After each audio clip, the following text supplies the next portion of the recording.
Hey guys, Constance here from Cosmopolitan Cornbread. So I'm going to do something a little bit different today. I'm going to do some canning, except I'm going to can with Weck jars.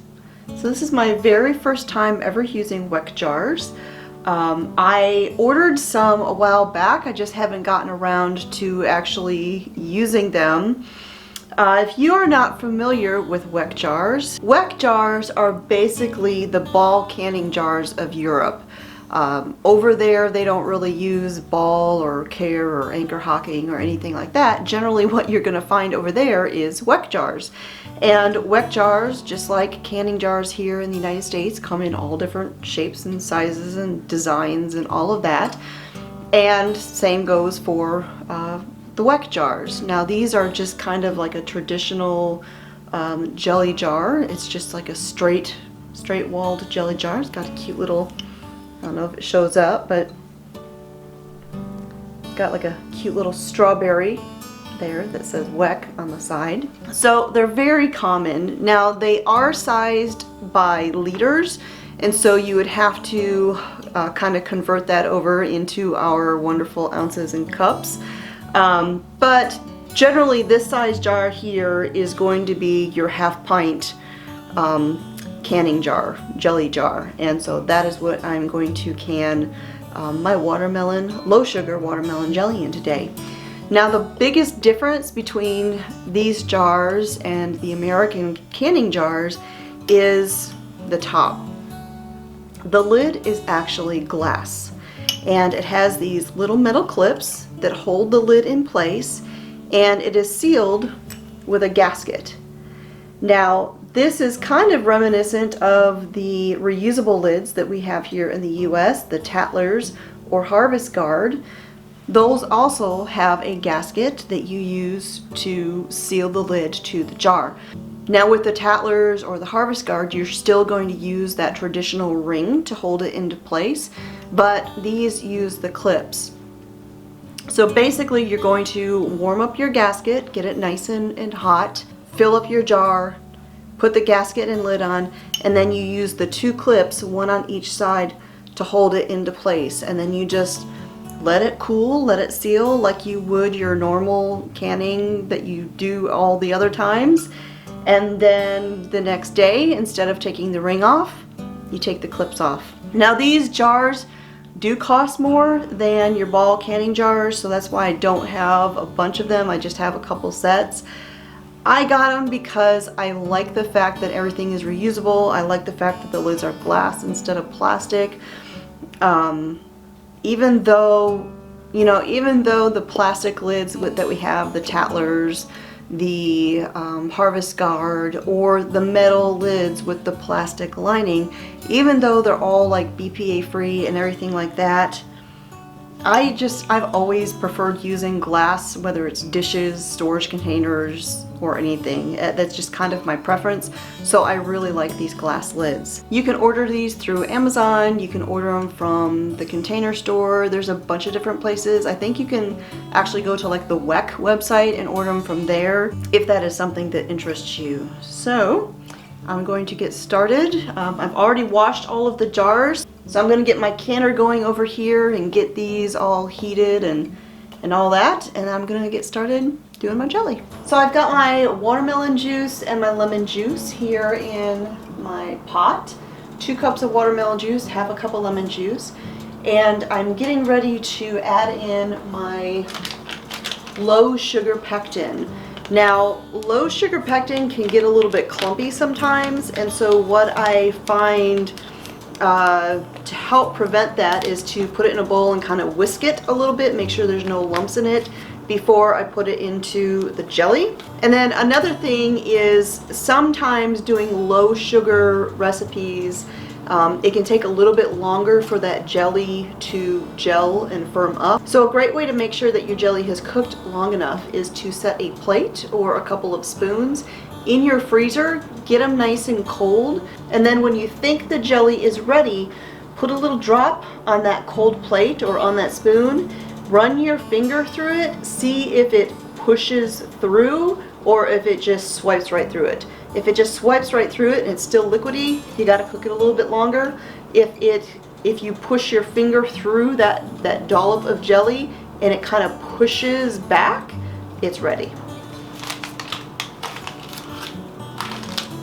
So I put my low sugar pectin in a bowl, and I just have my little vinaigrette whisk, and I'm just kind of running it through there and making sure that there is no lumps.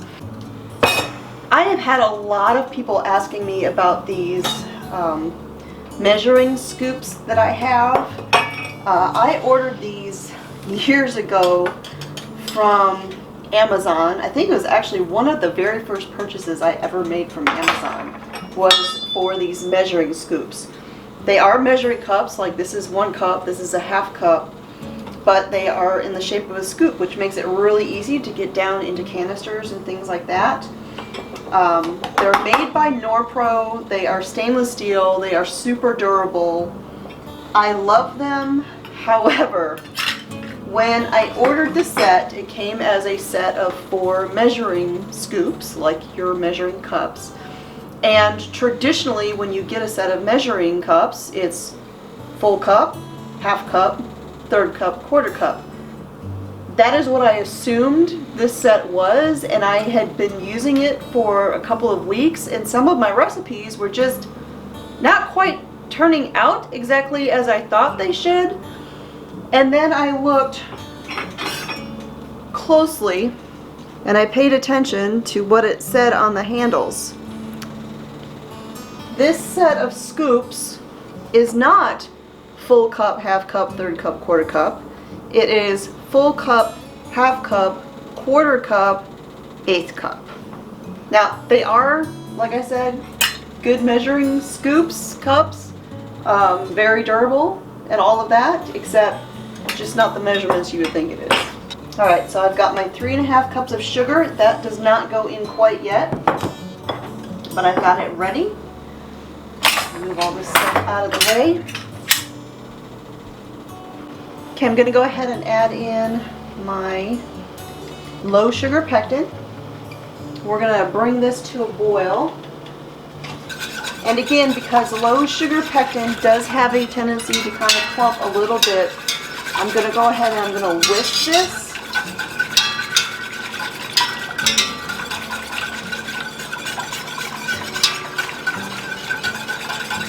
To break up any of those lumps.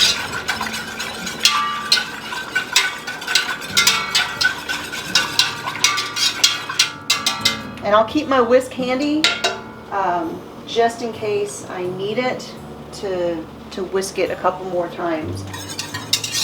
Alright, so I've got my jelly here at a full rolling boil. So now I'm going to add in the sugar.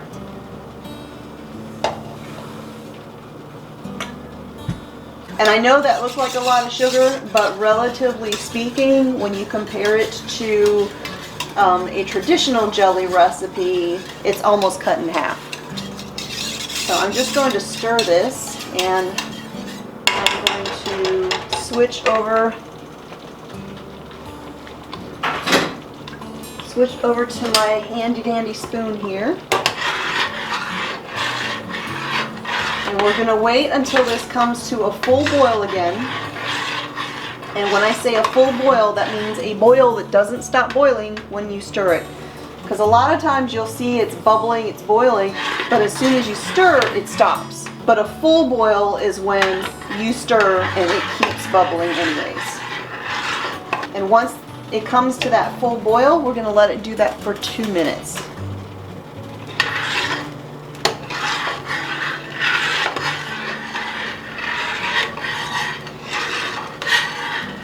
Alrighty, we got the boil.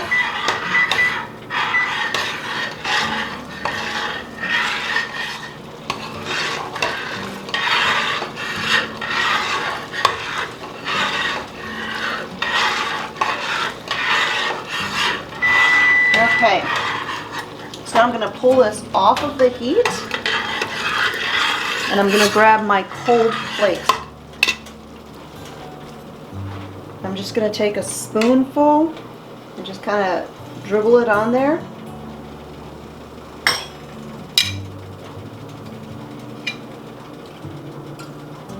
Alright, see how it globs up on the plate and it didn't just keep running? That is jelly that is set and ready to jar up.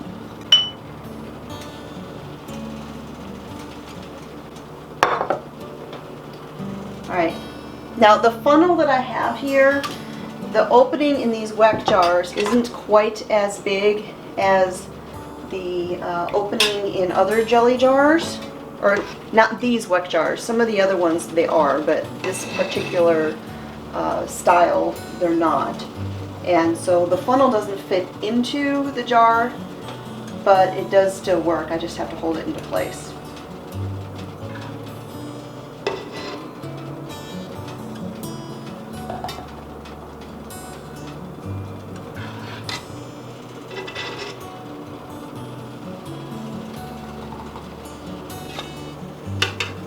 Alright, I'm gonna wipe down the rim.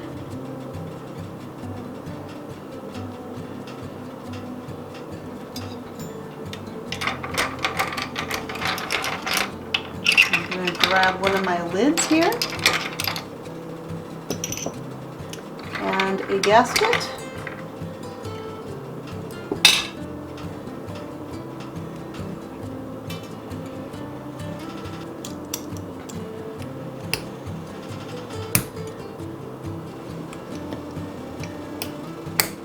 Alright, got those clipped into place directly across from each other, paying attention to where the pull tab is. This is what you pull to break the seal underneath the glass lid when you are opening your jar for the first time.